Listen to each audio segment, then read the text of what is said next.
मध्य प्रदेश के कटनी जिले में बन रही देश की सबसे महत्वाकांक्षी टनल परियोजनाओं में से एक स्लिमनाबाद टनल अब अपने अंतिम चरण में। साल 2008 से शुरू हुआ एक ऐसा सफर जो कई रुकावटों, चुनौतियों और अंतहीन इंतजार से होकर गुजरा, वो अब अपने मुकाम पर पहुंच चुका है। हम बात कर रहे हैं कटनी जिले की स्लिमनाबाद टनल की। नर्मदा और सोन बेसिन को आपस में जोड़ने वाली ये देश की सबसे बड़ी टनल परियोजनाओं में से 12 किलोमीटर लंबी सुरंग से विंध्य और बुंदेलखंड के 6 जिलों की किस्मत बदलने वाली करीब 800 करोड़ से शुरू होकर 2000 करोड़ की लागत तक पहुंचे इस प्रोजेक्ट की जमीनी हकीकत क्या है, टनल के अंदर की दुनिया कैसी दिखती है, हमारी एक खास और विस्तृत ग्राउंड रिपोर्ट के जरिए आपको दिखाते हैं।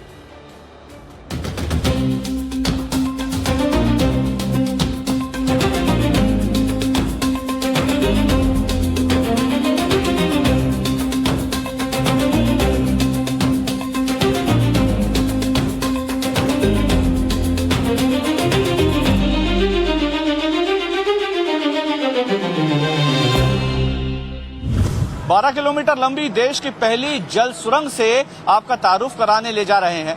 हम पहुंचे हैं कटनी में और यहां पर स्लिमनाबाद में ये टनल शुरू होती है जो कि 12 किलोमीटर लंबी है। इस लंबी टनल के जरिए नर्मदा नदी के पानी को विंध्य क्षेत्र में पहुंचाया जा रहा है। 1450 गांवों को सीधे तौर पर इससे लाभ होगा। इसके निर्माण में 17 साल का लंबा वक्त लगा है। क्या क्या चुनौतियां रही, एक एक तस्वीर आपको दिखाएंगे। पहाड़ों को चीरकर जमीन से सैकड़ों फीट नीचे जब विकास का रास्ता बनाया जाता है, खेतों के लिए एक वरदान है। 18 साल पहले यानी 2008 में इस प्रोजेक्ट की नींव रखी गई थी। उसकी हर एक कंक्रीट की दीवार आज अपनी कहानी खुद बयां कर रही है। देश की सबसे बड़ी जल सुरंग में हम इस समय मौजूद हैं। 12 किलोमीटर लंबी इस जल सुरंग को बनाने में कई सालों की मेहनत लगी है, कई इंजीनियर्स की मेहनत लगी है। कैमरामैन यशवंत से कहूंगा कि वो तस्वीरें आपको दिखाए इस जल सुरंग की सबसे पहले कि किस तरह से यहाँ पर इंजीनियर्स की मेहनत अब रंग ला रही है और देश की सबसे बड़ी जल सुरंग जिसकी लंबाई लगभग 11 किलोमीटर और 900 मीटर है, लगभग 12 किलोमीटर की ये लंबी सुरंग है और इसमें से नर्मदा का पानी निकल करके विंध्य के खेतों को सींचेगा। किसी ने शायद कल्पना भी नहीं की होगी कि इस तरह से सफलता मिल पाएगी। 17 साल हो गए इस प्रोजेक्ट को, अब अपने अंतिम चरण में है। इंजीनियर्स हमारे साथ हैं जिनकी मेहनत रंग लाई है। सर, क्या नाम है आपका? संजीवा कुमार। संजीवा जी, कितनी मेहनत लगी है, कितने इंजीनियर्स की मेहनत है और कितनी बड़ी सफलता है आपके लिए? हाँ, इसमें करीब 300 से 400 लोगों की टीम की मेहनत है पूरी जी, जिसमें टेक्नीशियन है, इंजीनियर्स हो गए, मैकेनिक्स हो गए हैं, सिविल इंजीनियर्स हो गए, मैकेनिकल इंजीनियर्स हो गए हैं, उसके बाद में लेबर जी। सामान्य तौर पर इस तरह की टनल की कल्पना किसी ने नहीं की थी। कभी नहीं सोचा था कि नर्मदा का जो पानी है वो कभी विंध्य के खेतों को सींच पाएगा। ये कॉन्सेप्ट जो था ये केवल ज्योग्राफिकली सक्सेसफुल था या इम्पॉसिबल टाइप का टास्क था जो पूरा हुआ?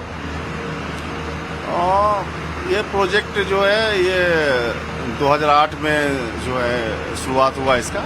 टनलिंग का काम जो है 2011 से शुरू हुआ और इसमें एक मशीन जो है रॉबिन्स की मशीन डाउन स्ट्रीम से लगी और फिर ये जो जर्मन मशीन है इसके की मशीन है, ये 2016 में जो है अपना कार्य प्रारंभ की है यहाँ से जी। तो ये जो मशीन बनाई गई ये केवल इसी के लिए डिजाइन की गई इस प्रोजेक्ट के? जी जी जी, इस प्रोजेक्ट के लिए मशीन डिजाइन हुई है क्योंकि इसका डाया जो है वो हमारा 10 मीटर का टनल है, हमारा फिनिशिंग जो है वो 9.2 मीटर है। इस परियोजना का नाम बरगी डायवर्जन प्रोजेक्ट है जिसका संचालन नर्मदा घाटी विकास प्राधिकरण करेगी और मध्य प्रदेश के कटनी जिले के स्लिमनाबाद इलाके में इसका निर्माण हो रहा है। इस परियोजना की शुरुआत साल 2008 में हुई। इस टनल की कुल लंबाई 12 किलोमीटर है जिसकी प्रारंभिक लागत करीब 800 करोड़ रुपए तय की गई थी, लेकिन वर्तमान अनुमानित लागत करीब 2000 करोड़ तक पहुंच गई है। इस टनल के लिए पानी नर्मदा नदी पर बने बरगी बांध से आएगा। इस टनल के पानी से जबलपुर, कटनी, सतना, रीवा, मैहर और पन्ना जैसे कई जिलों को लाभ मिलेगा। चैलेंजेस क्या रहे? क्योंकि इसके ऊपर रेलवे लाइन भी है, इसके ऊपर पहाड़ भी हैं, इसके ऊपर बस्ती भी है, क्योंकि डर तो रहता है कि अंडरग्राउंड आप काम कर रहे हैं, ऊपर इतना सारा वर्क हो रहा है। हाँ, चैलेंजिंग बहुत है। जो लोग ग्राउंड कंडीशंस बड़ी नाजुक थी यहाँ पे, कहीं पे पत्थर है, कहीं पे संगमरमर है, मार्बल आ गया, पत्थर आ गए, पानी आ गया, कहीं मोरंग आ गया, तो उसको पार करने के लिए कभी कभी हमको बहुत ज्यादा पानी आ जाता था, जिसको डिवाटरिंग करना पड़ता था। उसके बाद फिर नेक्स्ट स्टेज में हमको मशीन को रन करना है, आगे बढ़ाना है। ऐसी ऐसी बड़ी बहुत ज्यादा चुनौतियां मिली इसको पूरा करने में। लागत 800 करोड़ से बढ़कर 2000 करोड़ क्यों हुई, इसका जवाब टनल की इन बारीकियों में छिपा है। वक्त बदला, तकनीक बदली और चुनौतियों के साथ बजट भी बढ़ा, लेकिन जब बात लाखों किसानों के तकदीर की हो तो कीमत मायने नहीं रखती। ये तस्वीरें जो यशवंत आपको दिखा रहे हैं, ये टनल की तस्वीरें हैं, जिसको मैं जल सुरंग कह रहा हूँ। वाटर टनल है ये, लगभग 12 किलोमीटर लंबी, और इसका आप जो डायमीटर देख रहे हैं, ये पूरा जो गोलाकार आकृति देख रहे हैं, सरल शब्दों में अगर मैं आपको बताऊं तो एक मशीन तैयार की गई है जिसके सामने एक तरह की आरी लगी है। अगर आसान शब्दों में समझा जाए तो एक तरह की आरी लगी है जिसने ये पूरा जो कट है जमीन के नीचे, ये कट बनाया है, और ये काटते हुए जमीन को लगभग 12 किलोमीटर ये मशीन गई। बरगी बांध बनने के समय 1980 के दशक में ही नर्मदा के पानी को सोन बेसिन तक पहुंचाने की योजना बनाई गई थी। विंध्य पर्वत श्रृंखला रास्ते में सबसे बड़ी बाधा थी। पहले यहाँ नहर बनाने की योजना बनी, लेकिन तकनीकी रूप से संभव नहीं हो पाने की वजह से सुरंग निर्माण का फैसला हुआ। लगभग 4 दशक बाद ये सपना पूरा होने जा रहा है। इस टनल के चालू होने से मध्य प्रदेश के कृषि और सामाजिक ढांचे में क्या बदलाव आएगा, जरा इसे भी समझाते हैं आपको। ये देश की सबसे लंबी ग्रेविटी फ्लो जल सुरंग है। करीब 12 किलोमीटर लंबी सुरंग से बिना पंप के नर्मदा का पानी विंध्य पर्वत के आर पार पहुंचेगा, जिससे बिजली की बचत होगी। नर्मदा नदी का पानी सूखे इलाकों तक पहुंचेगा। बरगी बांध का पानी कटनी, मैहर, सतना, रीवा, पन्ना जैसे इलाकों तक पहुंचेगा। यहाँ पर सिंचाई की लंबे समय से जरूरत रही है, जिसका लाभ लाखों किसानों को सीधे तौर पर होगा। परियोजना पूरी होने पर तकरीबन 1,85,000 हेक्टेयर, कुछ सरकारी दस्तावेजों में 2,45,000 हेक्टेयर तक भूमि को सिंचाई की सुविधा मिलने वाली है। लगभग 1450 गांवों को सिंचाई का फायदा होगा, जिससे फसल उत्पादन, किसानों की आय बढ़ने की उम्मीद है। इसका निर्माण साल 2008-9 के आसपास शुरू हुआ। कठिन भूगर्भीय परिस्थितियों और इसके अलावा तकनीकी चुनौतियों की वजह से परियोजना को पूरा होने में तकरीबन 18 वर्ष लग गए। ग्रेविटी आधारित प्रणाली होने की वजह से पानी को उठाने के लिए पंपिंग की जरूरत नहीं होगी, जिससे संचालन लागत और बिजली खर्च कम रहेगा। इस टनल का एक और बड़ा फायदा है, जिन क्षेत्रों में अभी तक फसल होती है वहां 2 या फिर 3 फसल लेने की संभावना बढ़ेगी। बागवानी, नकदी फसलों को भी बढ़ावा मिलेगा। और सबसे हैरानी की बात तो यह है कि जमीन से 80 फीट नीचे एक सुरंग में चारों तरफ से पानी रिस रहा है। पानी घुटने तक आ चुका है। इसके बाद भी 50 से 60 लोग सुरंग की खुदाई में जुटे हैं। मध्य प्रदेश के मुख्यमंत्री डॉक्टर मोहन यादव ने शुक्रवार को नर्मदा घाटी विकास प्राधिकरण के अधिकारियों के साथ परियोजना का निरीक्षण किया। इसके बाद सीएम ने मजदूरों के स्वागत कार्यक्रम और संवाद कार्यक्रम में भी हिस्सा लिया।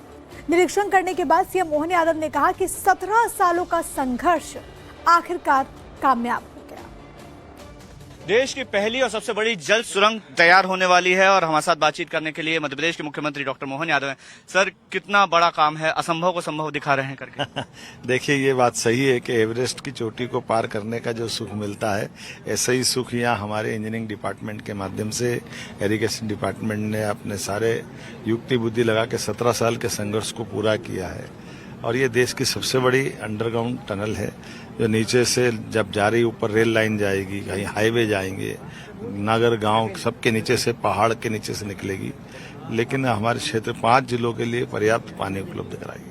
सर, बहुत बड़ा एरिया है जहां सिंचाई का रकबा भी बढ़ रहा है, लगातार पानी भी कमी पड़ रही थी। विंध्य की तस्वीर बदल जाएगी। निश्चित रूप से पूरा विंध्य बदलने वाला है, और ये विंध्य का नहीं, मध्य प्रदेश के अंदर लगातार नदी जोड़ो अभियान के माध्यम से प्रधानमंत्री ने जो हर क्षेत्र का आनंद दिया, ऐसे केन बेतवा के माध्यम से बुंदेलखंड का हमारा पूरा इलाका आनंद में होने वाला है। केन बेतवा के साथ पार्वती, कालीसिंध, चंबल, राजस्थान के साथ छठे हुए 13 जिलों में पानी की उपलब्धता रहेगी। ये विंध्य का क्षेत्र हमारा केवल बाण सागर से पानी का उपलब्धता दे रहा था, लेकिन अब नर्मदा से भी ये सरसब्ज होगा। मुख्यमंत्री ने इस टनल को अपना ड्रीम प्रोजेक्ट बताया और अब इसका काम 96% से अधिक पूरा हो चुका है, जिसमें मुख्य टनल का ब्रेक थ्रू सफलतापूर्वक किया जा चुका है। सरकार के रोड मैप के मुताबिक अगले कुछ महीनों में इस टनल से पानी की टेस्टिंग और सप्लाई पूरी तरह शुरू कर दी जाएगी। सब सफलता लगभग मिल चुकी है। अगले कुछ महीनों में ये टनल बनकर पूरी तरह से तैयार हो जाएगी और विंध्य के 6 जिलों के लगभग 1450 यानी 1450 गांवों को नर्मदा का पानी मिलने लगेगा। तो सिंचाई के लिए तो बहुत महत्वपूर्ण है ही, साथ ही साथ तकनीकी नजरिए से अगर देखा जाए तो एक बहुत बड़ी जीत मैं कहूंगा कि इस प्रोजेक्ट की हुई है। साल 2008 में इस सुरंग का काम शुरू हुआ था, लेकिन विंध्य की कठोर संगमरमर, चूना पत्थर और डोलोमाइट की चट्टानों को भेदना किसी बुरे सपने जैसा था। 2011 में बुलाई गई अमेरिकी रॉबिन्सन टनल बोरिंग मशीन भी इन चट्टानों के सामने टूट गई। शुरुआती महज 1.6 किलोमीटर की खुदाई करने में इंजीनियर्स को करीब बनाने के लिए क्या क्या चैलेंजेस अभी तक आपको आए हैं और कितना आपको चुनौतीपूर्ण रहा ये काम? 34 साल के जो है करियर में इतना एडवांस जियोलॉजिकल जो टनल हमको नहीं मिला था कभी, और इतना हाई वाटर टेबल जिसकी वजह से जो मशीनों का कटर जो क्षतिग्रस्त होना और काम की जो है प्रगति जो रुक जाना, तो ये जो हर मीटर में जो हमको जियोलॉजिकल जो है चैलेंज की वजह से और हाई वाटर टेबल के वजह से ये सबसे बड़ी जो बाधा रही और अल्टीमेटली काम पूरा हुआ।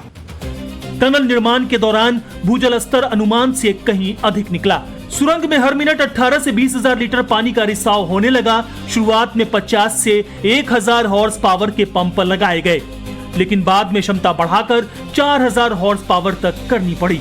केवल डी वाटरिंग यानी पानी निकालने पर ही 2000 करोड़ से अधिक खर्च हुए। ऊपर कटनी नदी बहेगी और नीचे पाताल में नर्मदा मैया का जल। यह आधुनिक भारत के इंजीनियर्स का वो भागीरथी प्रयास है जो आने वाली कई पीढ़ियों को समृद्ध करेगा।